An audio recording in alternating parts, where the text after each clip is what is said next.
Okay. Give it a second to actually ping. And there it goes. I felt a vibration. It was... Yeah, there we go! That is a horrifying... Wow, that is a horrifying pun, and I know, like, some of it was because of me, but I feel like I'm going to throw you under the bus and blame this horrifying pun on you, Needle. This is the best pun. Is it? I mean, every pun is horrifying. Like, whether it's good or not, it's still horrifying. You know what I mean? You know what I mean. Yeah. Alright, so we got people watching. Hi, everyone! Hello, ladies and gentlemen! So... Mr. Vermont, wow! Wow, just Mr. Vermont! Mr. Vermont, I'm a fan of this. This guy can stay. Eighth Flame, I like you. I like your face. It's a good face. It has good general construction. Do you want to be one of my sycophants? I'm a fan of...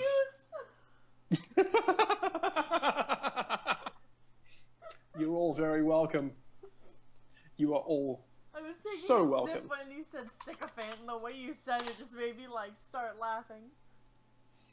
Okay, I should probably share this out toward some folks. I usually don't, but chances are we have a few new listeners, well, a few new fans of our work who are not quite used to the EAST Corp way of doing things, which is releasing a video and then releasing a live stream where we talk endlessly about that video. So if you'll just excuse me, I will type that out now. You can talk all you want. I'm gonna go ahead and run to the kitchen and get more juice. I'll be right back. Alright, cool. So I'm just gonna make the typey stuff. We are live streaming. Why, that is not how you spell live streaming. Live streaming now, talking about our pilot episode of Untypical and what? And the future of the series as we go forward. Also, many bad puns. Jump in and enjoy the live stream.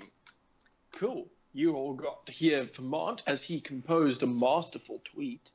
I mean, everything I do is so masterful and amazing. Sorry, I'm in an ego mood today. It's pretty wonderful. Okay, we're jumping out of the ego mood though. So I'm gonna have to wait till Neil gets back before we get to the crux, the main reason that we're here, because we can't have a WaifuCast without Neil Stitch over here.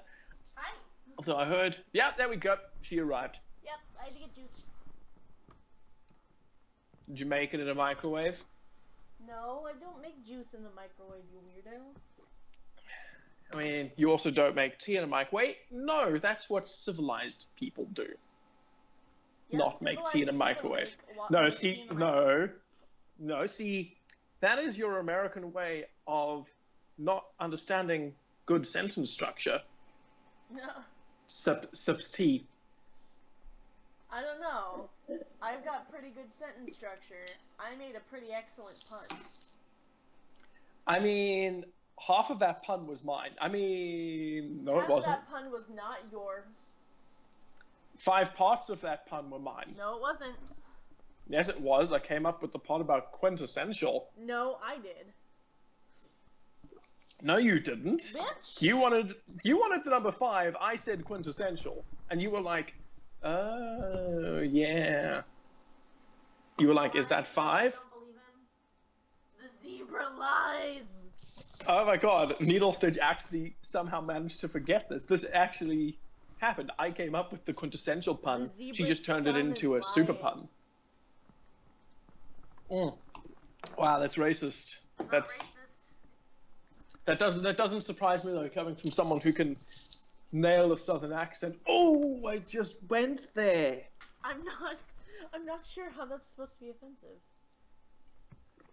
I was equating the southerners with racism. Isn't it different for you guys? It's the northerners who are racist? See, you're all Northerners to me. Anyway, back to Untypical. So we just released Untypical. For those of you who haven't watched it, why haven't you? Go watch it now. Yeah, seriously, we have 1,700 subscribers, and only 200 of you guys have gone and watched Untypical. So you should really, really, really, really, really go and listen to Untypical. It is fantastic. It is my favorite thing of all the things that we have produced on this channel, and I think we're at like 160 videos now. So out of 160 videos, this is my favorite. This is the thing that I think we've done the best at. Eighth Flame asks, speaking of accent, what inspired you to write Untypical? So Needle Stitch's accent. So I'm assuming that that's trying.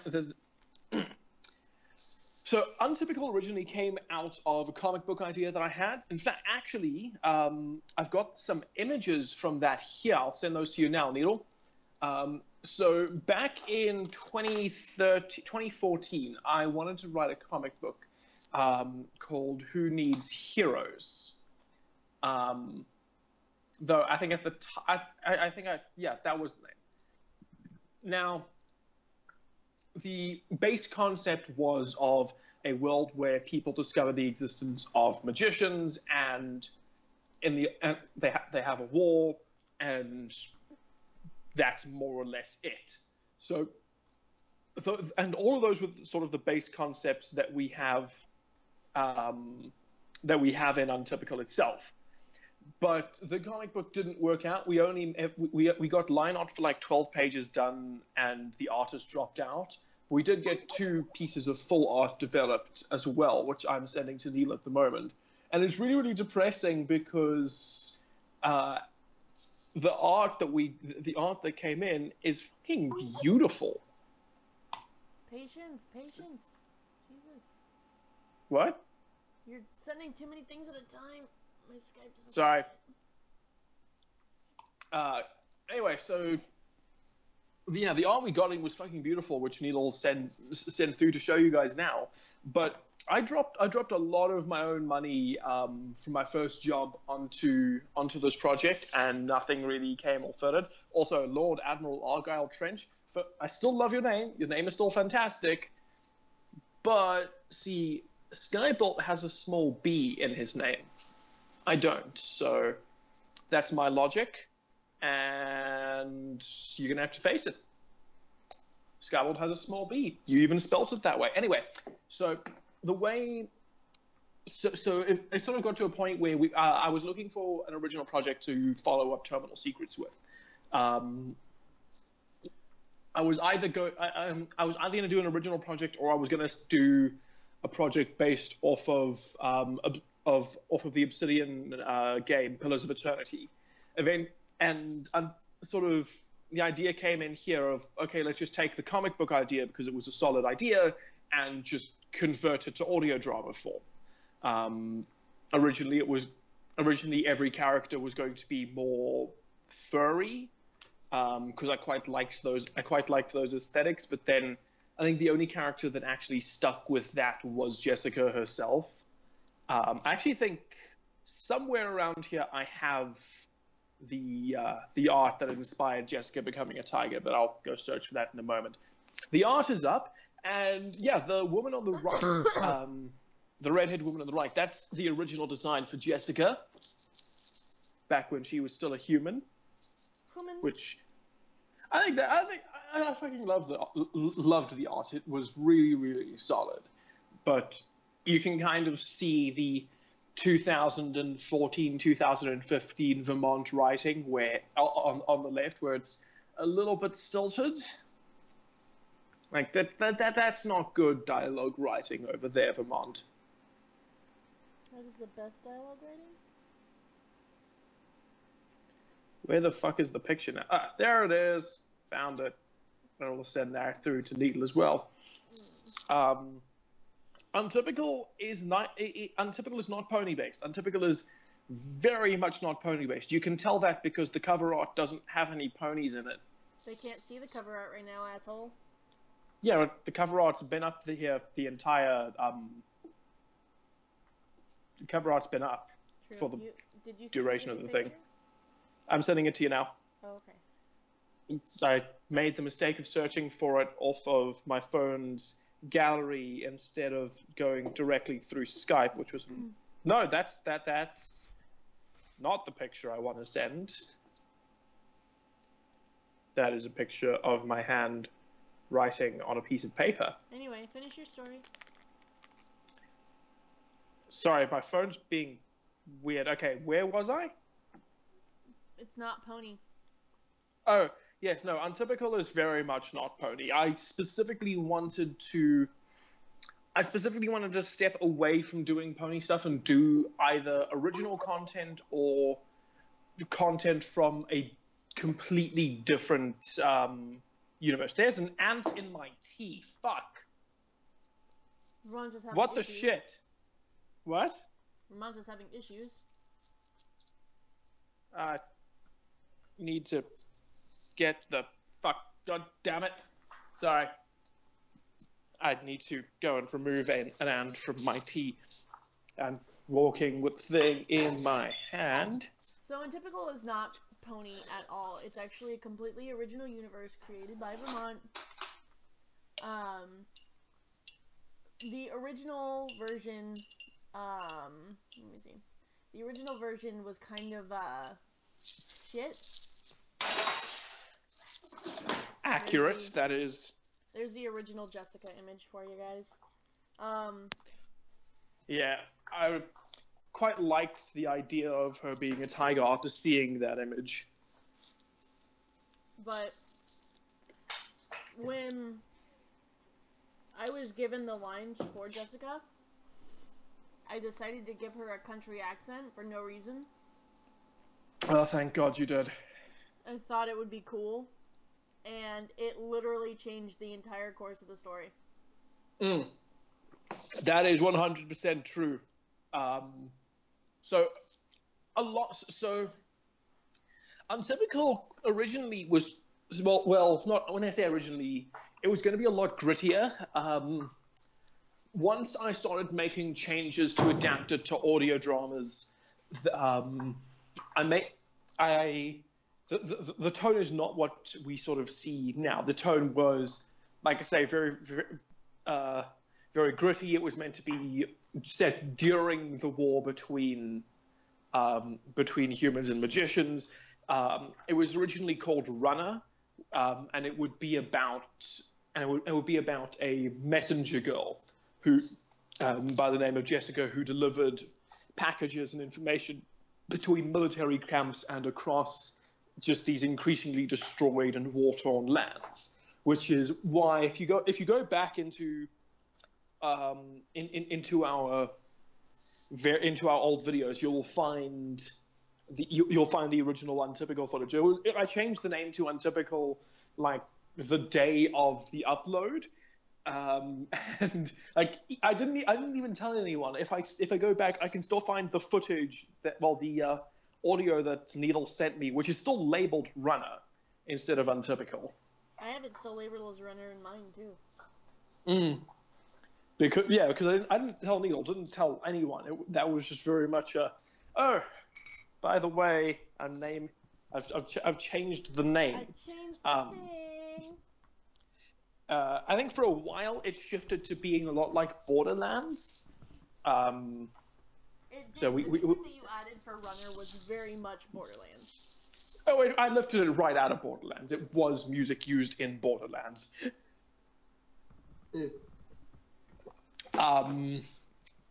At that, and I mean, there were so many things that got pulled from that. Originally, Jessica was going to have a whole bunch of AI, where every time she died and came back to life, a new AI would be born.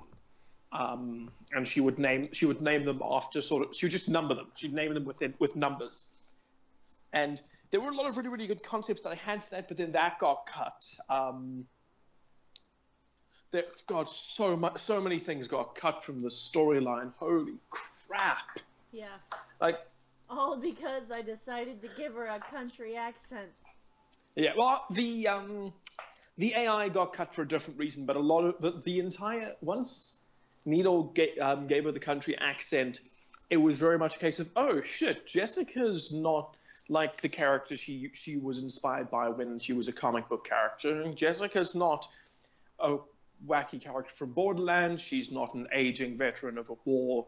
Because there was a point where I was going to make her 40 and try and get Neil to do an older voice, but like I try and get Neil to impersonate what she'd be like when she was 40. No, Neil does the country accent. Neil did the country accent, and it was like, oh no, she's literally Mal from Firefly. See, I've never seen Firefly, so. Congratulations, you just listened to Firefly, because that Untypical is Firefly with furries. Pretty much. Well, Firefly with furry. Everyone else is different, but yeah. The inclusion of the country accent, if you go and read the script, even though the characters speak it with their normal accents, if you go specifically read the script, you'll find that I added those little southern twinges and twangs and so on at the ends of words, you know, removing G from doing and like that kind of thing.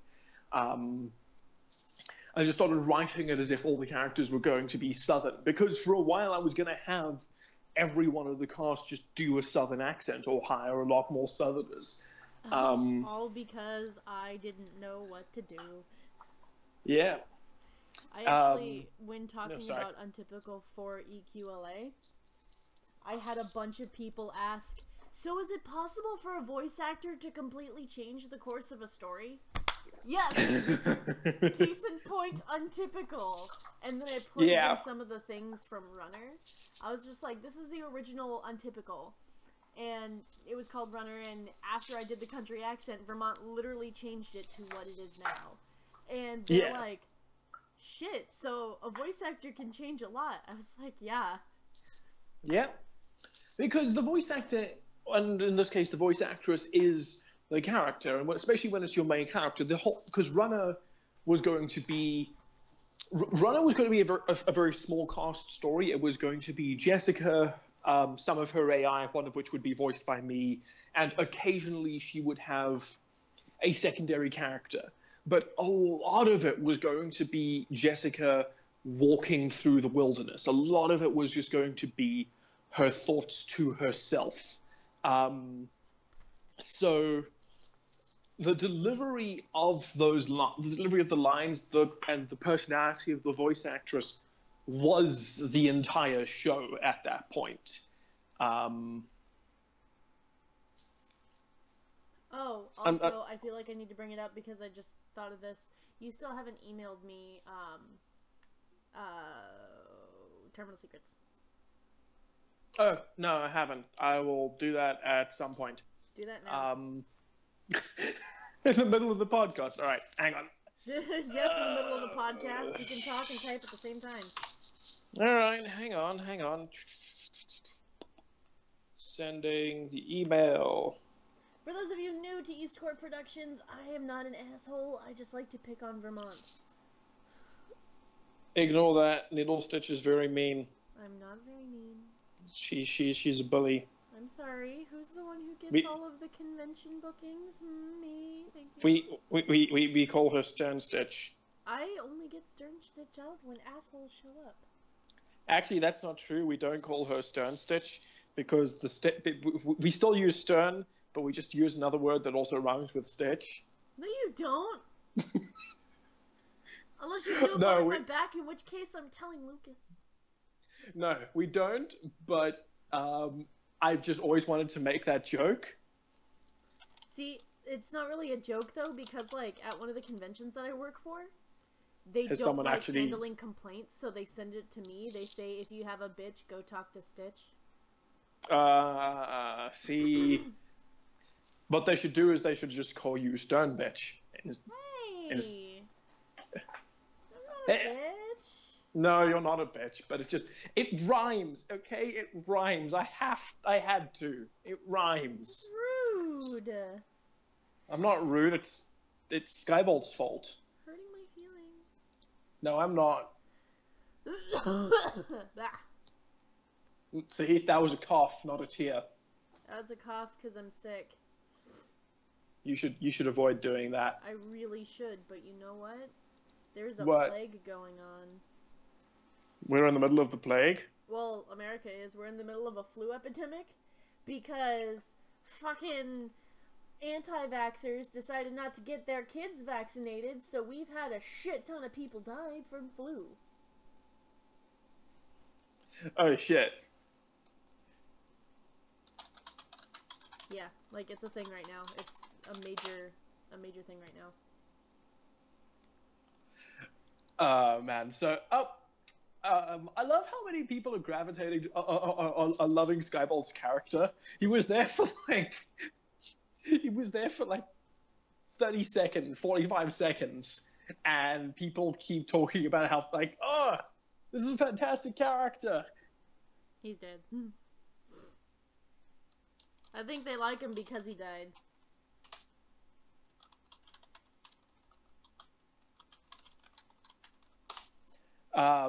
Though, definitely, I've been getting a lot of good responses about Fade, which is the crazy mercenary that attacks that attacks Jessica as Mira. Now, Fade was never named in the script because Fade was intended to die in that episode and was just going to be a nameless mercenary. Well, like, he was named in the script, but he wasn't named in the episode. Like, but then of course we have the absolutely fantastic performance. See, that's another example of when a voice actor or voice actress can change the course of a story.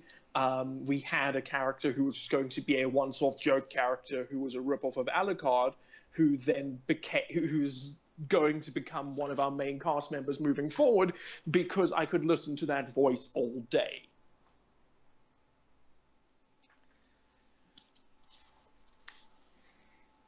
I think Needle vanished into the ether. No, I'm sorry. You're not talking about me, so I have no reason to speak. Okay, I feel like we got distracted off of where were we? Who wrote this? Okay, so we were talking about. Were we still talking about Runner? No, we were talking about. Well, I suppose we were talking about how voice actors and actresses can affect the course of the production. Yeah.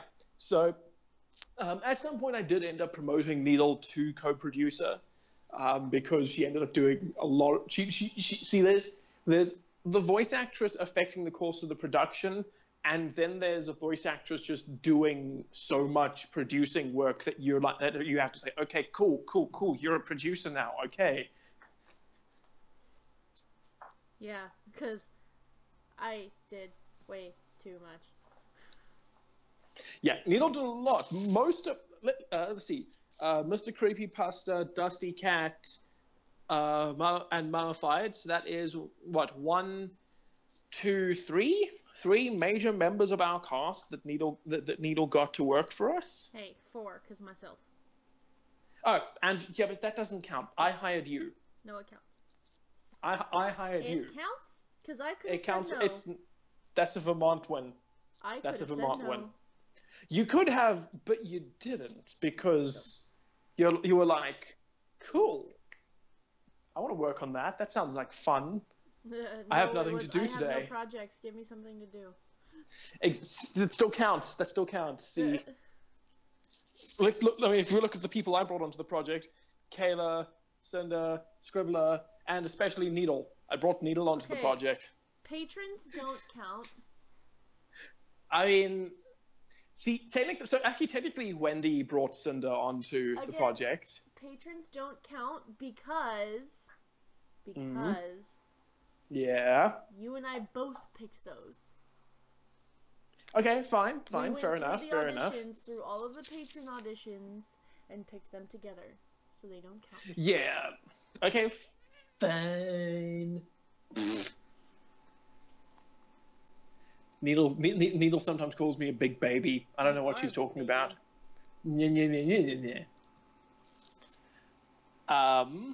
So yeah, the giving of Untypical a southern accent essentially just turned this into, oh, let's see if I can make Firefly. I mean, to the point where we pull at certain points music from Firefly to fit into there at appropriate points, which does give a beautiful help. Like Gray Edmondson's compositions are just stunning. I'm surprised we haven't gotten like copyrighted yet. It might. So I didn't monetize Untypical when I put it up because, you know, we used a lot of licensed music. We use licensed music in pretty much everything we do, or at least everything I do on the channel, even Terminal Secrets. But this I used a lot more. So it's okay, cool. Not going to monetize this, especially since it's, you know, just look. Even if it got like 10,000 views, that would make $1. And I know this because that's more or less what the Open Up Your Eyes video made. $1. Well, I think it was like $1.63. YouTube ad revenue is not really the way to go, as we have all discovered. Unless you're like actively putting out a shit ton of content. Yeah, like if you look at Scribbler puts out a new video every day, 3-minute readings, and then larger projects on top of that. How much? What about Spike? How much? Because he's fairly active on Twitter. Spike? Yeah. Oh yeah, he puts out a video every, like, I think 3 or 4 videos a week. And yeah, they're generally pretty long videos. And he's also partnered with I forget who exactly he's partnered with, but he's partnered with a couple of people. And he also runs ads, which doesn't always work due to the content of his stories. And I believe he also does ad spots for things like Loot Crate and things like that. Yeah,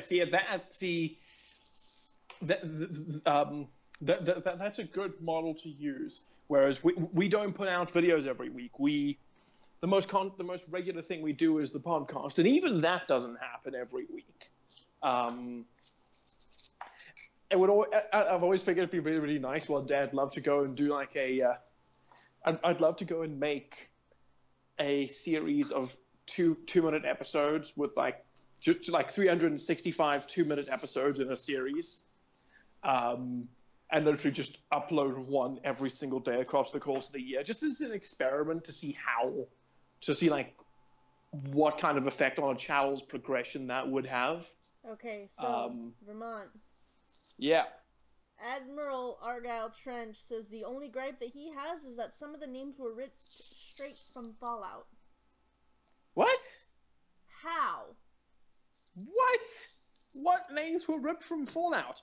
Now, you're not allowed to say names like Jessica or Delilah or Mira because those are fairly common names in general. Exactly. Okay. Okay. So there's Think Tank. He's I know I think there's a location in Fallout New Vegas called the Think Tank, but no, that was not ripped from Fallout. Think Tank is Mira, literally a Lucille. brain in a jar. Yeah. Besides, I actually didn't come up with Think Tank's name. One of our co-writers, Mr. Ian van der Walt, came up with Think Tank's name. Originally, he was called Big Boy. And as for Piper, no. Piper's a common name. Yeah, Piper was named Piper. Piper was not taken from Fallout. Piper was actually taken from, what was it called? Al Capone Does My Laundry. That was it. Which was a book. God, I think we studied it back in 7th grade. Yeah, it was a book that was like standard reading for Americans in 6th and 7th grade. Yeah. Ditto for us in South Africa. That had a character in it called Piper. I wanted to have a character named Piper since then. So no, we definitely.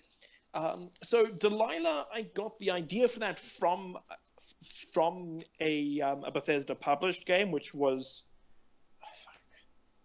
Dishonored. But other than that, everything else was pulled. Nothing else was inspired. Mira came out of itself.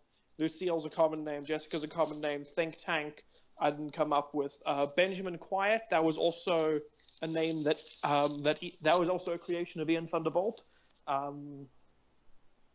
Yeah, I've never been a big fan of naming characters. It's always you legit been. Cannot have a gripe with common names. Like, what the fuck? Look, that's like saying, "Oh, how dare you name Jessica after Jessica Rabbit?" It's like it's got nothing to do with Jessica Rabbit. Okay, poor. I'm sorry. We're sorry, Argyle, Lord Admiral Argyle Tredge. He's scared now. Good.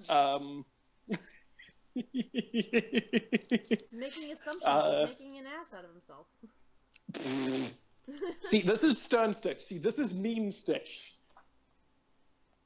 So, oh man. So I think I recently, I will not pull out the pictures because they are buried deep in my phone. But I also recently came through a whole bunch of my old Untypical notes from back in June, because I must have written.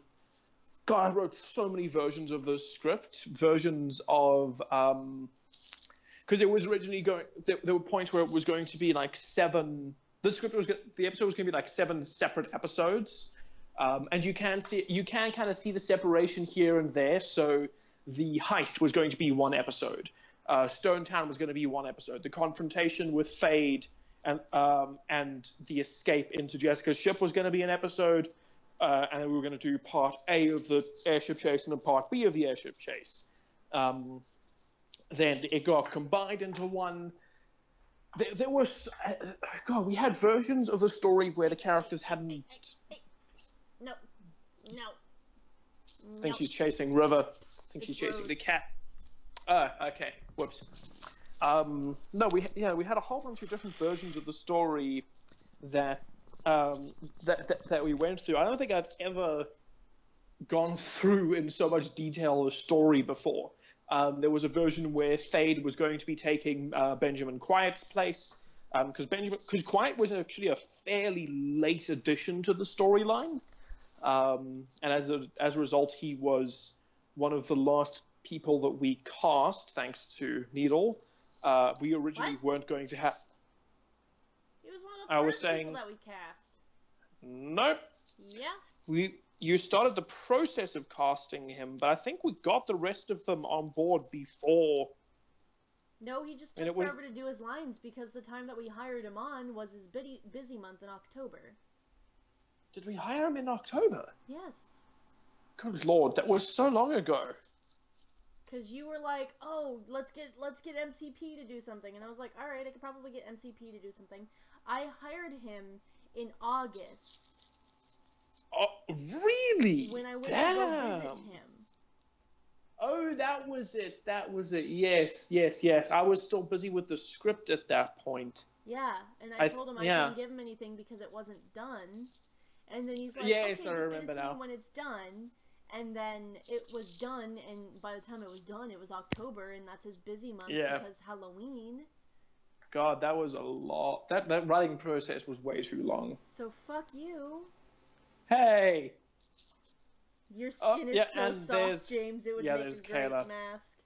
There we go. There we go. That's Kayla Simpson.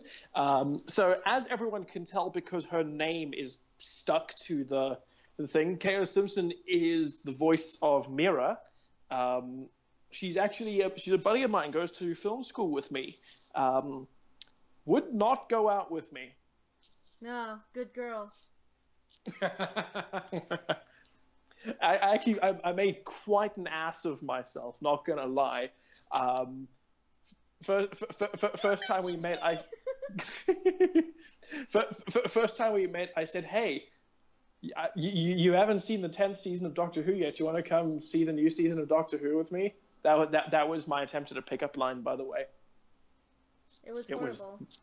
It was very horrible. It was very horrible. I'm amazed she's still friends with me, like 2 years later. But I have been trying to get Kayla onto one of my productions for a really, really long time. She was actually on. No, we have had her on a production because she was in the very first episode of Our Hero the Bureaucrat. which was a flash forward episode. And see, technically, you guys never heard her, but she was in Fallout Equestria behind the scenes before I canned it. Yes, and her boyfriend, as she says in the live chat section there, her boyfriend hated me so much. To be fair, he was an asshole, but he hated me.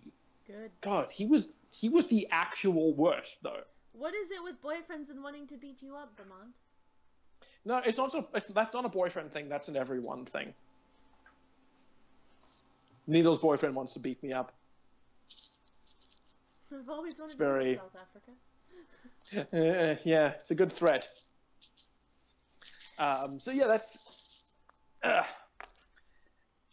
Yes, Kayla stayed friends with me because she knew it would piss off her boyfriend. Well, her ex-boyfriend. Every time he's at an event. To piss him off even more, Kayla, is date him. Yeah, no, Kayla is already dating one of my friends. Ah, that sucks for you, Vermont. You're the best, Needle. You're the best. I know, you love me. Do I, though? Mm-hmm. I don't believe you. I am pretty sure on more than one occasion you have said I love you and made kissy faces at me.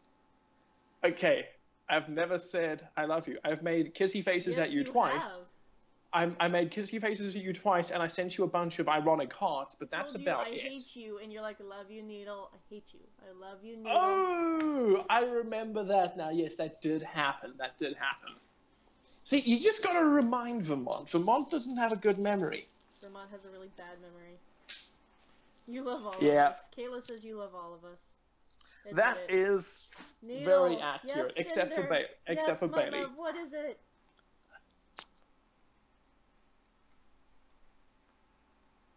You have that recorded now. I do.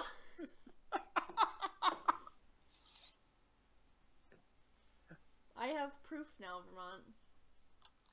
I mean, you had proof before. I'm pretty sure I said it on a podcast. Yeah, and you also did it in a tweet that I have screenshot and that I send to everybody. Look, my producer said nice things about me.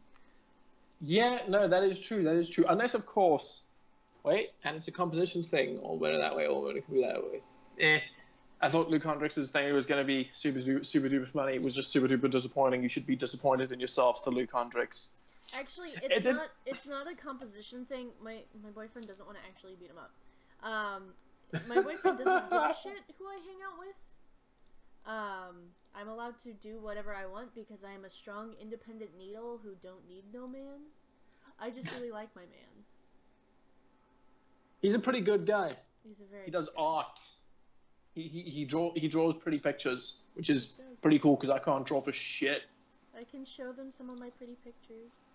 Show them some pretty pictures. Some of my pretty pictures. We're doing pretty pictures. Show you pretty pictures. That's all. That's what the WaifuCast is all about. You know, we do pretty pictures. Yeah, it's not a competition thing. What? What was it? What? Luke Hendricks is like, it's a competition thing. It's not a competition thing. My boyfriend is better than everybody. Yeah, no, it's not. There's no competition. He's just a good dude. Right, I know good dudes are rare, but sometimes they exist. He's a unicorn, man.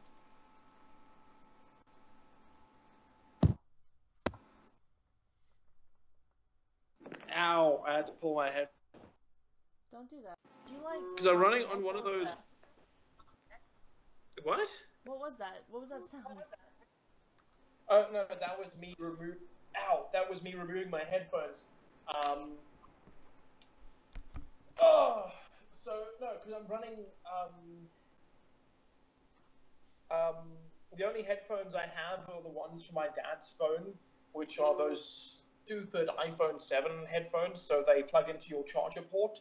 So when you run out of charge, you have to unplug your headphones to plug in the thing. Oh god, it's a fucking nightmare. And so this does have an audio jack port, but I just don't have the kinds of headphones that were into an audio joke thingy. You know what I mean? That does. Shut up. The words escaped me. I was sent a distracting text message, and it's all Kayla's fault. Good job, Kayla.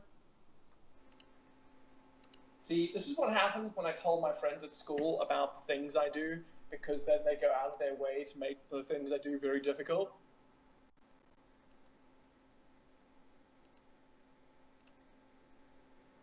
So, while we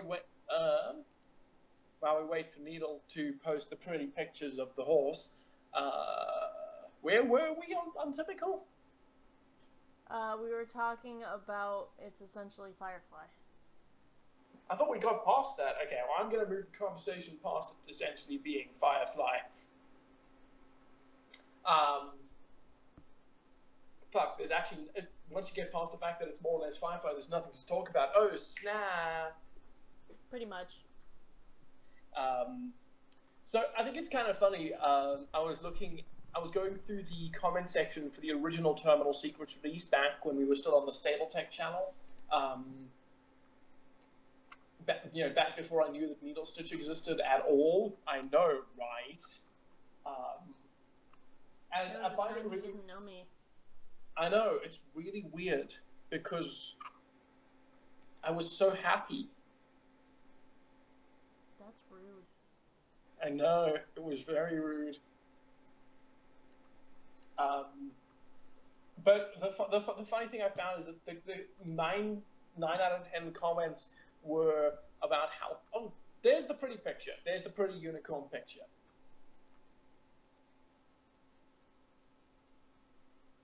I really, really like the little, the fold in her neck from turning around. He's got a good art style. Yeah, no, it's a really, really pretty art style. Like, he's got 2 different art styles. Oh, that's terrifying. I love him. Did he do that one as well? Yeah, he did both of them.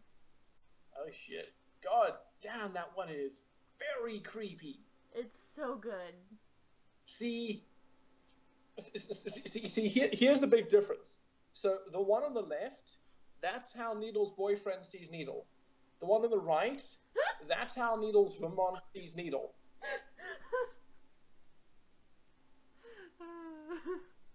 One's the Lucas interpretation, one's the James Vermont interpretation. Needle when she first wakes up, and Needle after she's had her coffee. Pretty solid, actually. On the one side you have Needle Stitch, on the other side you have Murder Stitch. I like Cynthia's interpretation of this. You decide which is which. Oh god. Yeah, that's actually a fair point, because, see, the one on the left, the happy one, she could be thinking about murder there. I'm gonna fucking kill you. Yeah, see, there's that. See, I've heard Needle use her sweet voice when threatening me before. So that's honestly not too big of a surprise. And if Needle Stitch is truly evil, then obviously the one on the right is just standard boilerplate Needle Stitch. Yeah. So yeah, Cinder's got a good point. You can decide which is which. It goes either way.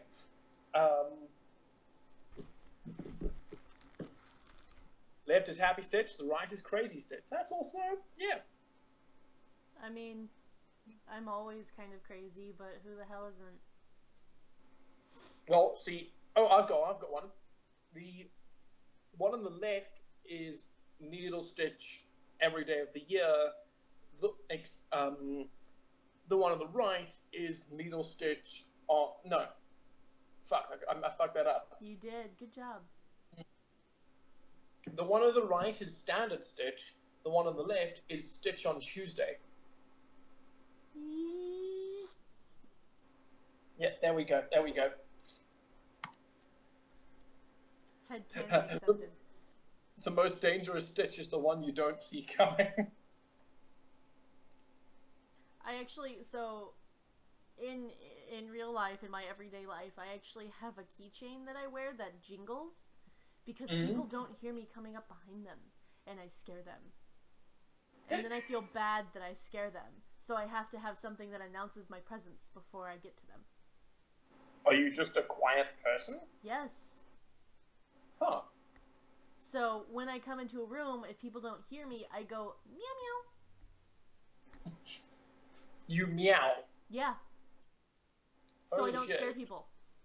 See, that's something I know Wendy does, but Wendy meows a lot, but I didn't know that you did that too. I only do it when I walk into a room and people don't hear me.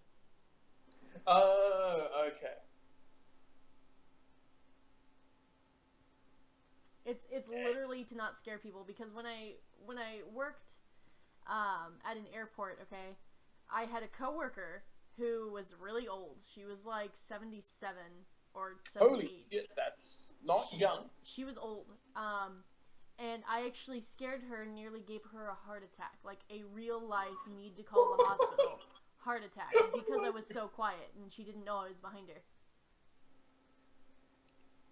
No, Kayla, don't give her an air horn. Don't. No.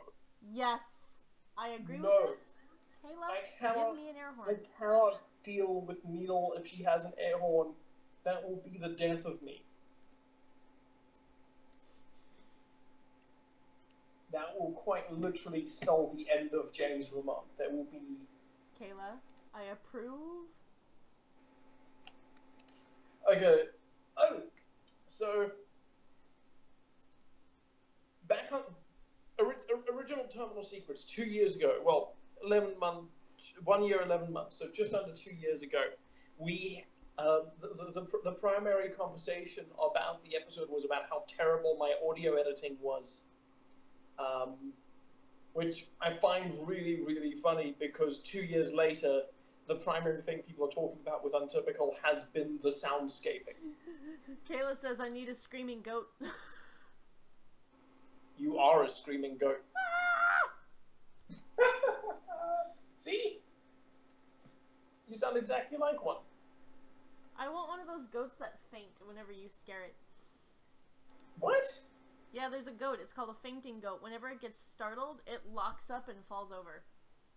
Oh, shit. That's pretty cool. It's also very, very weird, but it's pretty cool. We're getting a lot of people in here who aren't usually here. Hi, everyone.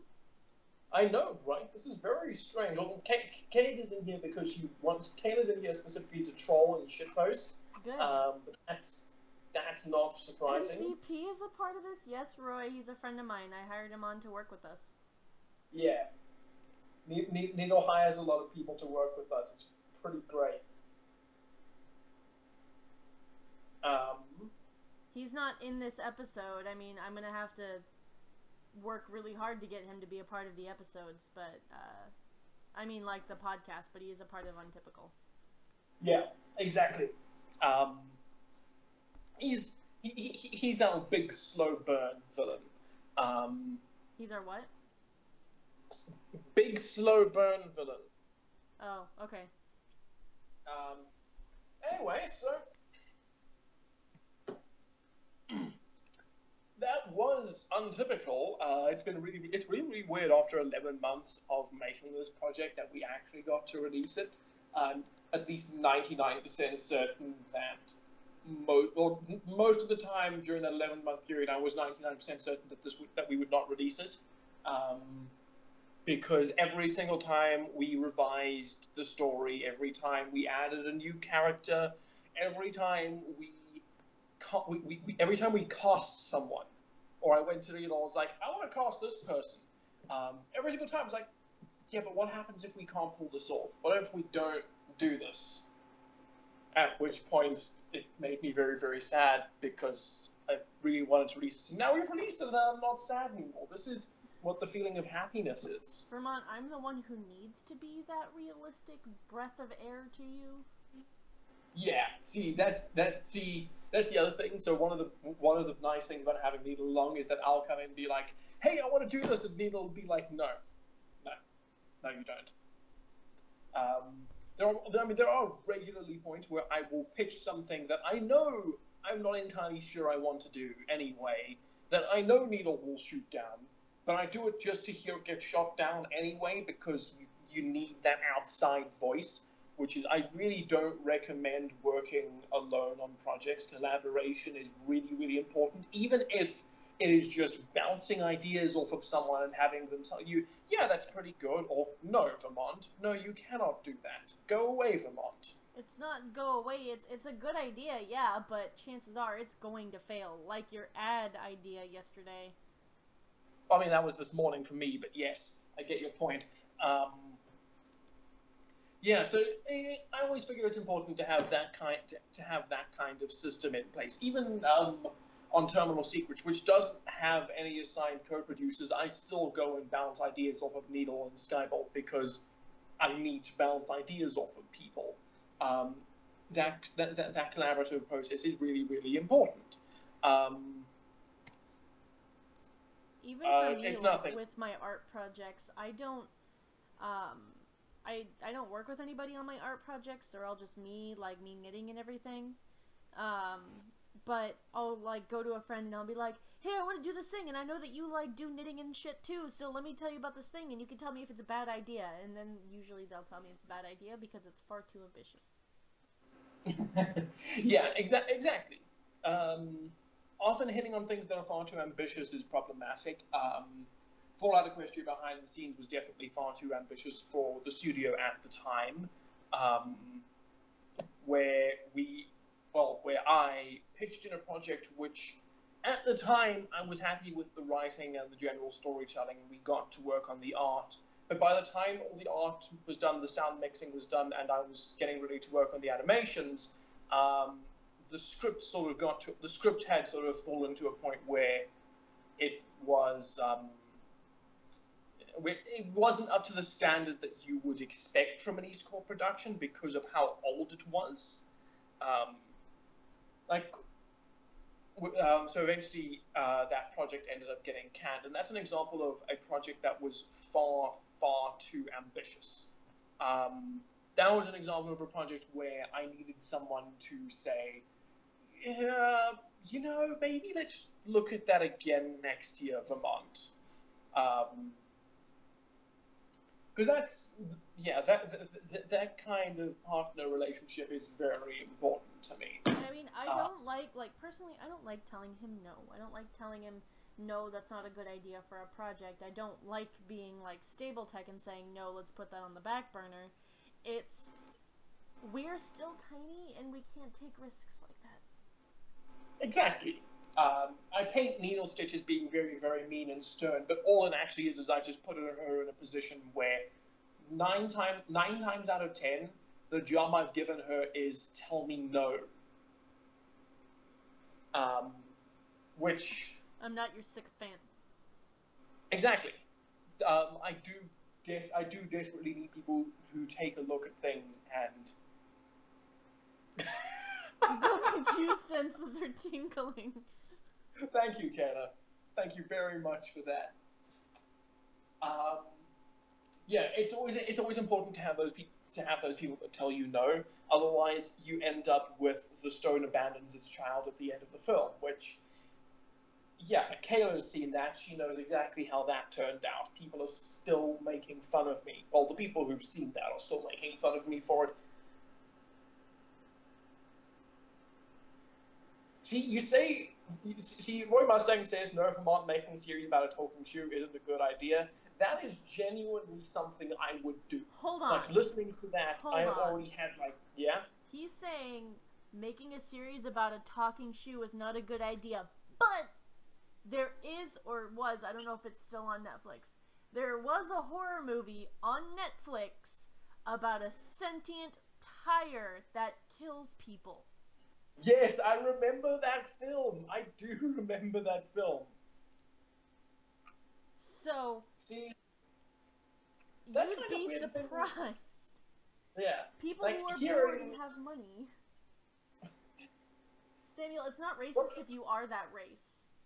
Exactly, Sam. If Kayla is Jewish, she can make jokes about being Jewish. I'm part German, and I make jokes about being really good with ovens all the time. Yeah. I also make jokes about the Germans, but see, I kind of figure that there's a 100-year rule where we get to make fun of you, so we get to make fun of the Afrikaans until 2095, and we get to make fun of the Germans until, what, 2038? Whenever it is that the war fully ended. I think it was 2045. 2045, but technically 2048 if you include the American side of it, which you should probably include the American side of it. Although the stuff with the Germans was over by then, so let's just say 2045. We get to make fun of the Germans. After that, only German people get to make fun of Germans.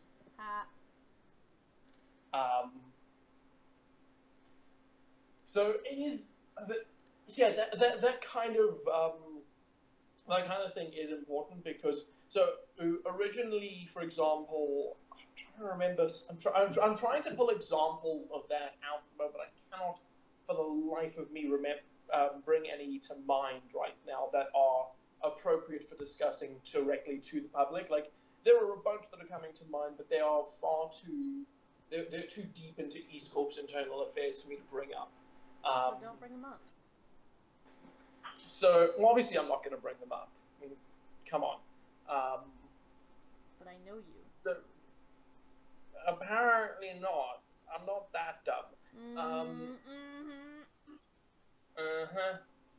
So, yeah, see, a romantic comedy between a shoe and every sock. See, that is something that I would make. That does sound like something that I would make, and that's problematic. I quite like making weird films. Quite a big fan of that. I mean, look at Untypical. Untypical is weird as fuck. And even Needlesticks doesn't actually know what's going on, which is probably not a great sign of my own ability to explain what the fuck is going on. Pretty much. Everyone still thinks it's set on the moon. It is not set on the moon. It's on the moon. That's like, everyone think like there were two articles about it, about the story, and someone talked about it being set on the, and both of them actually mentioned it being on the moon. And I really liked both articles, so I wasn't gonna say anything. But yes, this is not on the moon. So I'm just gonna find the monologue about the moon stuff. It's on the moon. Okay, so he explains that thousands of people were scooped up and dropped on the shell of the moon itself, which drifted toward the New World. It took 20 years for us to arrive. Oh, fuck! I can actually see I do see where the confusion comes in now. Fuck! It comes in Vermont's poor writing skills. Fight me.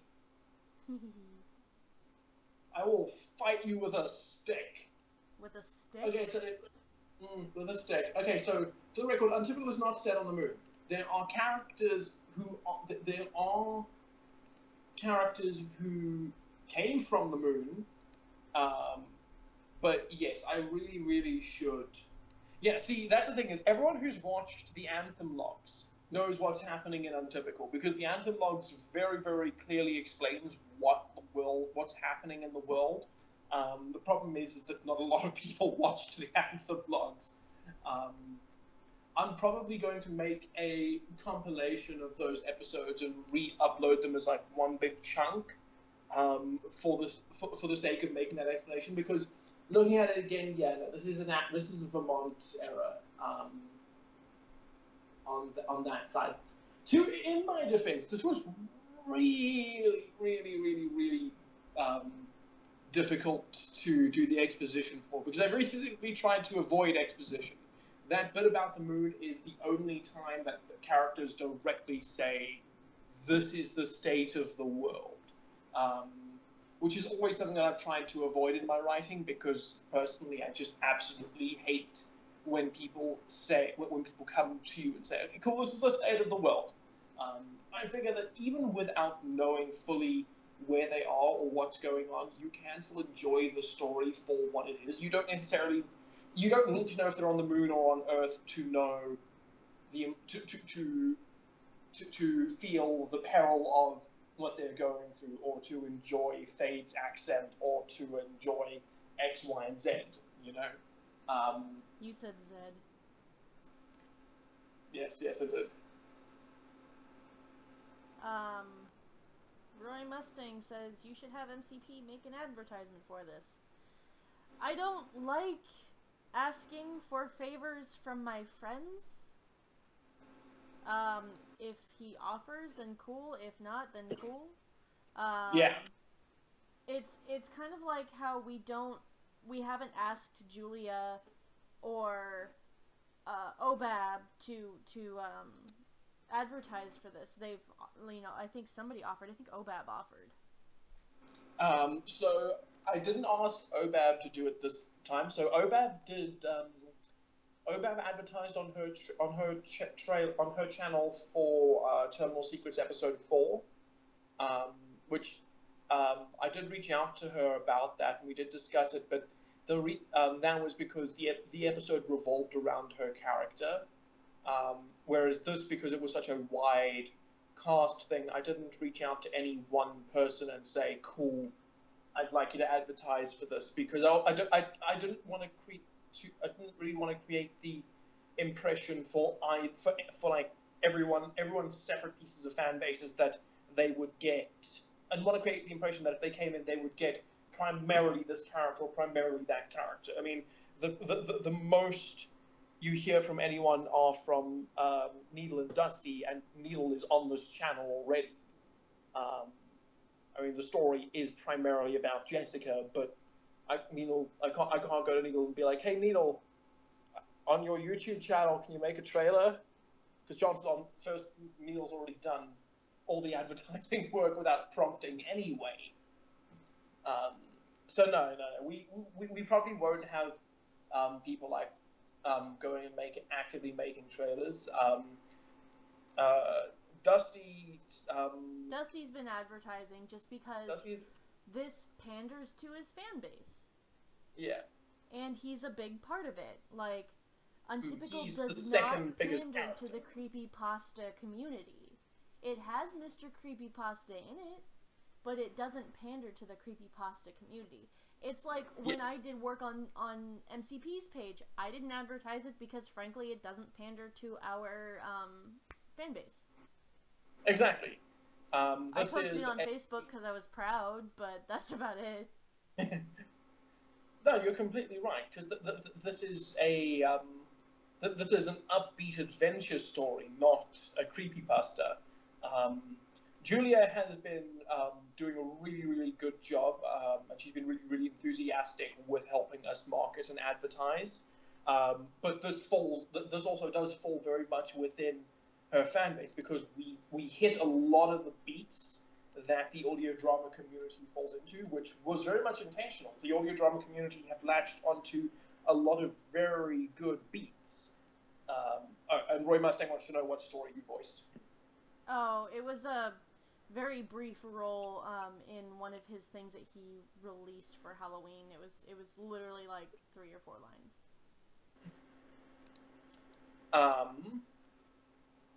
So yeah, we always try and tread that line carefully, because a lot of these people are doing these things for us as favors as well. But so far we're really, really happy. We've had a whole bunch of people step in and advertise for us just for the sake of they thought we were really good. So we had the people who wrote the articles for us. They were really, really great. I cannot give enough thanks to the folks over at the Amelia Project, who have just supported us quite a lot along this last leg of the journey, with just sharing us out on social media, with talking us up, they lent us a voice actor for some additional lines. They've been absolutely fantastic. And if you guys really liked Untypical, if you want to go and jump deeper into the endless well of the audio drama community, I really do recommend going and listening to the Amelia Project. It is about a company that specializes in faking people's deaths. It is exceptionally funny. It is beautifully acted. I mean, you get to see a robot faking their death, the leader of a cult, a ghost, just so many things. Go take a look at the Amelia Project. That is your Vermontly order.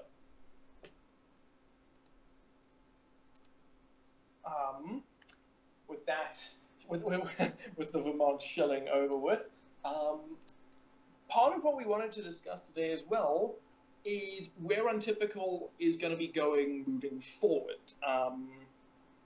So this was without a doubt the most expensive and complicated production we've done at EAST Corp. Like as a production as a whole, this was a really, really big risk for us.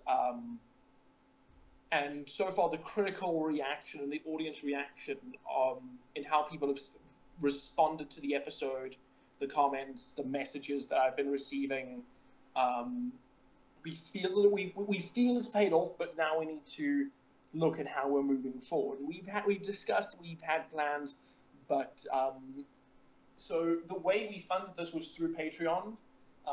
And one of the reasons that this episode took 11 months to get out is because we make $170 a month off of Patreon. At the time of the episode start, during March of last year, I think we were making $30. $30. I mean, so it would take about 5 months let's say 5 to 6 months to fund an episode of Untypical based off of our current balance. Just including, that's like, not all of that money goes directly into Untypical. That money's got to be funneled to other places in EAST Corp. We're not going to be funding the next 2 episodes through Patreon. Instead, we are going to be doing a once-off crowdfunding campaign. So we are looking at doing episodes 2 and 3, and together 1, 2, and 3 will make up our first season. So we're going BBC Sherlock style, long episodes and short seasons. The hope is that episodes 2 and 3 will be longer than episode 1. We've sort of got it separated into 2 tiers. So I'll give that explanation. I'll explain tier 1 first. So tier 1 is $800 per episode. So that's a little bit more than what we spent on episode 1. So $800 per episode. So the crowdfunding campaign's base will run at a $1,600 goal to fund both of those episodes. That is our minimal goal. At that point, the episodes for that will be an hour and a half long per episode. We will be releasing 2 episodes for the season. That will greatly expand on the story that we've given you and try and just improve on everything else that we've done. This does include an origin story episode, and that's not a spoiler because the episode is, I've been considering literally calling the episode Origin Story. It is Origins. Untypical Origins. I'm toying between Origin Story and Day Zero, but either way, I do have an episode planned which will fully explain what the fuck is going on. So what you can expect from an Untypical that is funded at the $1,600 tier is it is what you got in episode 1, but with an extra half an hour of content. So we won't be able to. There are a lot of improvements that I want to make. There are guest voice actors and actresses that I would like to bring in. There are members of my crew who I would like to be paying more or be paying full stop. Yes, so Neil Stitch got paid for Untypical, but it wasn't as much as she deserved. Cinder Script and Kayla Simpson did not get paid at all. They volunteered for this project and donated their time. I didn't even ask to get paid. I was just like, if you can, it's cool. If not, it's cool. Yeah. I'll take it either way. And you're like, but I feel bad. I felt bad. I felt really bad. You were the main character. So I did end up giving Needle money. Because I don't like not paying my crew. I hate not being able to pay my crew. These people do fantastic work on this project. And it is quite literally... It's not like they... I'm giving them a piece of paper with my vision on it, with what I want, and they're doing that for free. That's still, like, even if they have their own motivations, their own reasons for doing it, in my mind, I'm seeing as like they are executing my selfish dream, and that in ways gets to me. I would love to pay my crew, which is where we hit the second tier of Untypical, which is what I would like to fund Untypical at is $1,500 per episode. That is $3,000 for the overall crowdfunding campaign. So those will be structured as stretch goals instead. But what I would like to do, and at that goal, that is a goal where everyone gets paid. That is, I will be able to pay Needle, I will be able to pay Kayla, I will be able to pay Cinder, I will be able to increase the payments of some other people. I will be able to pay myself on that. I mean, it's not much. I am not getting a lot of money out of it, but I would also be getting a few cents to drop into my school fees, which would be really, really nice. University is not cheap. And the nice thing about the difference between American dollars and South African rands is that even a few American dollars make quite a big dent in South African rands. So that is where we are. But outside of fixing my guilt, outside of dealing with outside of just paying people, that extra $700 per episode, that $1,500 for a single episode, also covers us for a lot more. At that point, that includes a budget for a new guest per episode. It also covers an increased music budget. And this is really important. So the thing that has been praised up and down the most about Untypical are our fight scenes, which the original idea for syncing the fight scene audio to the music came from the Bohemian Rhapsody trailer for Suicide Squad, because after that point there was that sort of pushed. As much as we hate the movie Suicide Squad, the trailer pushed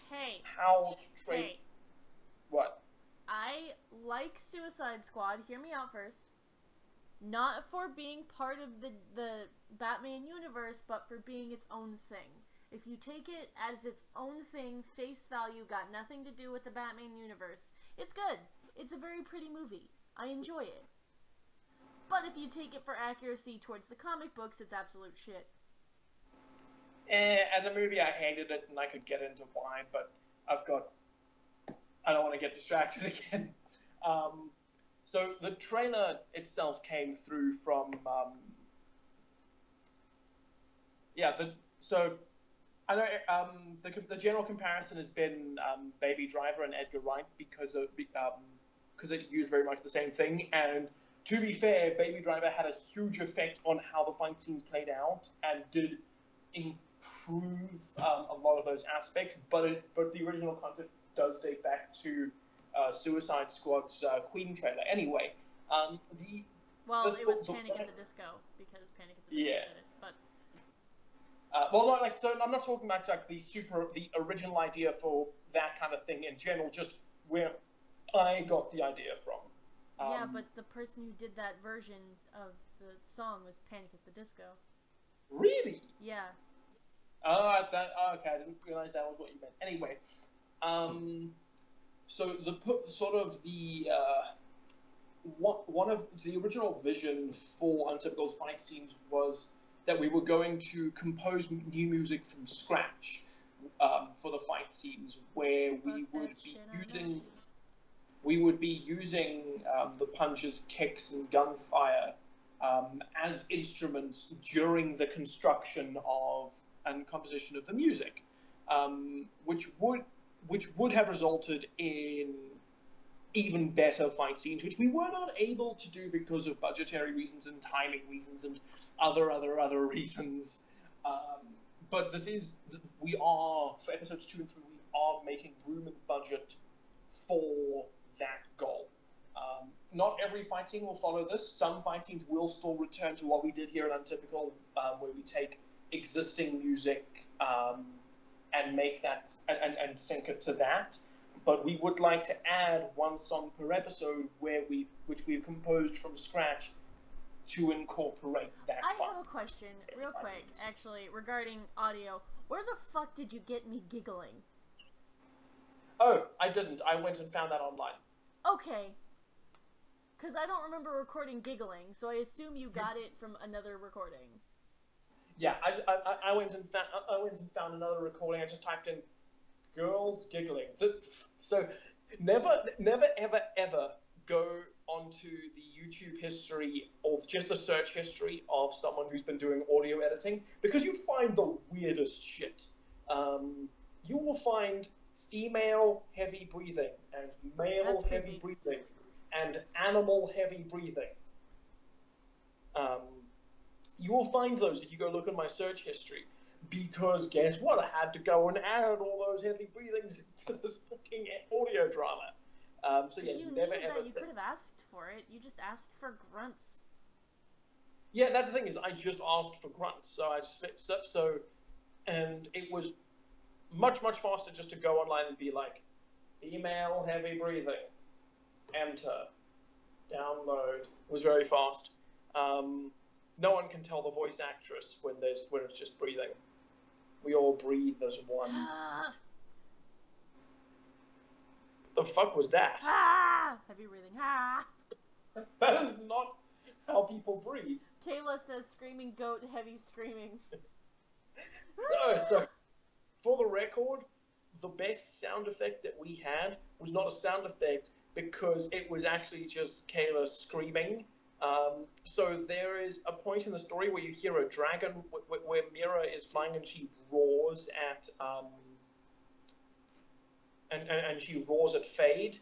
And there is we added a dragon roar in there, but synced up with the dragon roar, you also hear a very high-pitched, weird screaming sound, and that was Kayla. That was Kayla doing a death metal scream, because Kayla's a metal vocalist. And so that Kayla provided us with a really intense screaming noise. Which also, that was a very weird thing to ask, because hey Kayla, recording that in your house? Yeah. Good. In a laundry cupboard. So we're in there in the laundry cupboard. Kayla's boyfriend is just outside the door, and then there's me. Kayla, I need you to scream for me. I'm just sitting there like, well, I asked for some awkward ass shit. But, so yeah, that is... I get to do that eventually because things are painful. So that is sort of the plan going forward for Untypical. The crowdfunding campaign should be starting in March. When in March is currently not certain. We've got a lot of planning still to make sure. But we will be starting up the Indiegogo campaign in March. So I'm really hoping that we can hit that $1,600 goal. Just the most basic, bare essentials, what we need to pay to get those next 2 episodes done. That will be fucking incredible for me. So that is where we are moving forward to. That is Untypical and where Untypical is going, the future of this series. We have a lot of very solid concepts and ideas moving forward, including a backstory for Delilah, which is fucking heartbreaking. More of Fade, the intense and insane mercenary, and a visit to the continent of Africa, for which I have created a fantastic Afro-futuristic world, which I am really, really hoping that people will embrace now that we've had Black Panther come to the big screens and make Africa.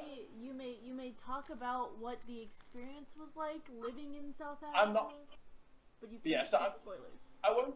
I'm not going to talk about the movie. I'm just going to say that originally I was a little concerned when I added a story to Untypical, which took place in how we are going to interpret the continent of Africa. I'm not going to give any spoilers for now on how we are going to interpret my home, but I was very, very concerned in how a Western audience would interpret Afrofuturism. That being said, I'm a lot more confident now that we've had a mainstream Afrofuturistic film that's been released and has been accepted worldwide. So, you Western audiences make me nervous sometimes. I have a feeling they went to great pains to be accurate. They did. They were. I mean, they spoke. The language they spoke was isiXhosa, which is one of the languages of South Africa. Which I have heard exactly one person complain about. Kayla knows exactly who I'm talking about. Who's complained because Xhosa is it's a South African language and Wakanda is in East Africa, and she called it cultural appropriation. To which I say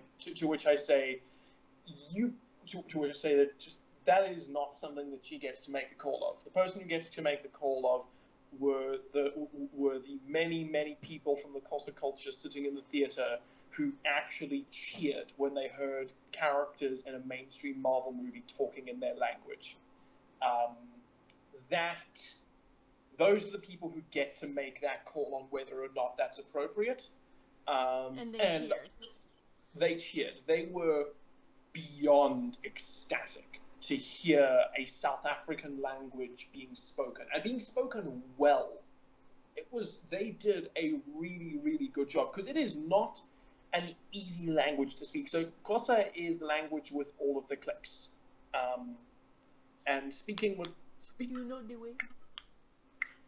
So, I mean, even the word Xhosa itself, it's not Xhosa, it's Xhosa. See, I cannot do it. I struggle with this. Xhosa. I'm very bad at it. I'm very, very bad at it. But, so they really, really did a good job of it. The dialogue coaches must have taken them through a lot of intense work. To Chaotic Babies, Africa was portrayed very respectfully. The thing is, so it is very, very special to me as well, to see the continent of Africa shown. The film did not show the poverty of this continent. The film did not show everything that is bad about. It did not talk about the things that, when Western media talks about Africa, they typically focus the negative. Exactly. They talk about the negative stuff. They talk, and yes, we do live in a poor continent. There are a lot of problems here. We are a horrifyingly problem-stricken continent, but that is not all we are. And one of the special things about Black Panther was that it showed, it did not present the poverty, it presented so much more. It didn't ignore the poverty. There were points where it's pointed out, where it's like, it's the elephant in the room that they do not ignore. But the primary focus is on the beauty of our home, of the culture, of the colors. Oh my God, the colors. the language, the way we greet each other. Like I was talking to Needle about this earlier. They do an adaptation of the South African handshake. So anyone who's seen the trailers will notice there's kind of a point where he's greeting his sister, and you see he reaches out to shake her hand, and then they sort of make this cross across their chests. Now the full uncut version of that, they don't shake hands or snap hands together normally. They do a handshake that is very, very specifically adapted from South African culture. So what we do is you make your hand like you're about to hold a cup.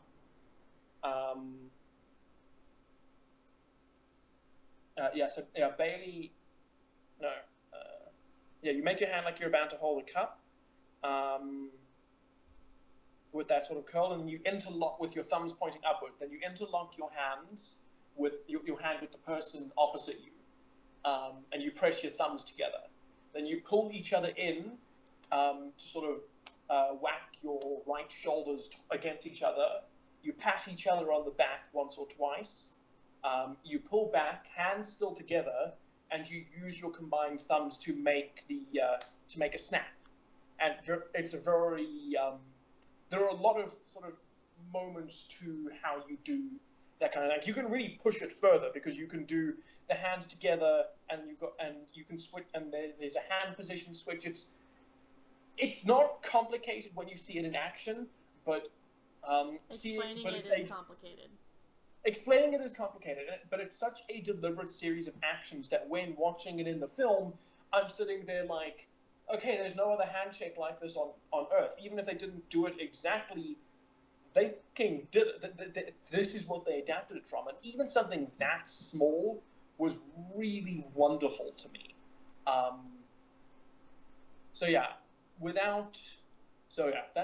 Those are my thoughts on Black Panther. Without spoiling any plot details whatsoever, this was a very, very important film. If you want to see Africa, how so many people can see Africa, I'd really, really recommend people go see this film. It's not just another superhero film. It's not just another Marvel film. It is an important film. Also because it has South African actors in it. Because his father is played by the legendary Charlize Theron. What? No. Theron. And first of all, it's pronounced Theron. I know. I'm giving you shit. It has legendary South African actor John Carney in it, and John Carney he's a fantastic actor, and he's one of the best playwrights in South Africa, and considering the state of South African theatre, he is. Our theatre is good. Our theatre is very, very good.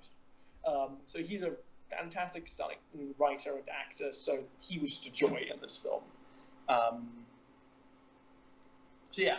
Black Panther, fantastic film, absolutely fantastic film. I really hope that the film ushers in a new age of popularity for Afrofuturism, because there is really nothing like that genre. Because the way we see sci-fi represented in other media is... The way we see sci-fi represented in other media, it all sort of follows a lot of very similar concepts because that's sort of just that Western design. Everything's sort of got to follow that aesthetic. The aesthetics are very similar with Western sci-fi, but when you shift away into African sci-fi, or as I have been calling it, Afrofuturism, it looks like nothing that you've seen before, because everything about Afrofuturism is incorporating traditional African clothing and architecture and designs and colors with the futuristic sci-fi concepts.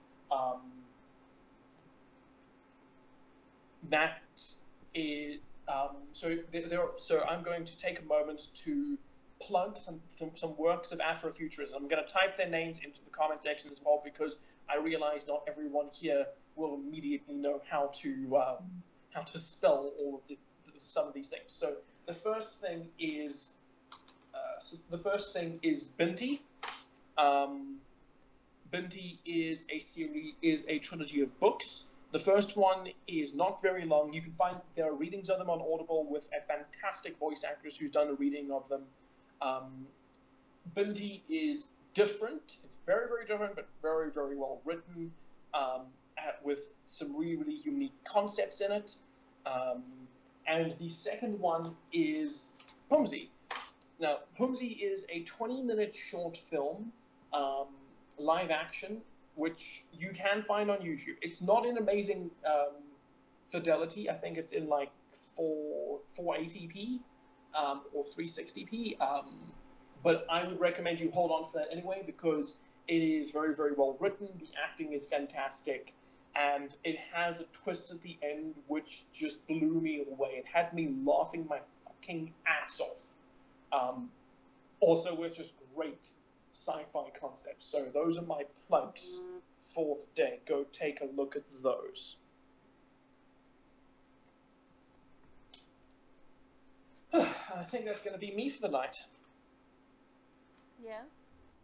Yeah, I think that's going to be me for the night. It is... Wow. Okay, so it's actually Sunday over here. Whoops. I did not realize it was Sunday already, so... Good job, Vermont. Okay, good night, everyone. Just sort of, keep an eye out on the EAST Corp channel over the next 2 weeks. We'll be dropping... I'm going to do an official video which will in more depth explain and more clarity explain the coming Indiegogo campaign for Untypical. And yeah, I hope you guys support us. We think Untypical is something special. A lot of the audio drama community has been really, really kind to us, pointing out problems as well as just giving us a lot of praise in the fight scenes and to Needle Stitch. So we want to keep this rolling. We want to keep going with this. We've got so many cool plans in mind for Untypical. Yep. And before you take off, Vermont, I do just want to throw this out there. Saturday, March 3rd at 5 p.m. Eastern Standard Time, Untypical will be a part, or not Untypical, EAST Corp Productions will be a part of Horses at Home Con. So for those of you who are overseas and aren't able to come to America for a convention, you are more than welcome to join us during HawCon, because as I said, it is called Horses at Home Con. It is a live stream convention. Grab some jammies, grab your favorite cup of tea, and come listen to us talk about ourselves. We're good at talking about ourselves. We're very good about talking about ourselves. What I'm going to try to do is I'm going to see if I can't get a PowerPoint running through live stream. That way we can basically run it as we would at a normal convention. That way you guys can kind of get a feel of what we do at conventions, with the exception of me cosplaying, because I always cosplay during the panels. And this one would actually have me being present, which does not occur at panels. It does not. Alright, well that's going to be it from us. Thanks everybody for joining us. Thank you for coming and watching us. Thank you, Kayla, for showing up and giving Vermont shit. I do appreciate it. She does. She really does appreciate it. Alright, bye everyone. Goodbye everyone.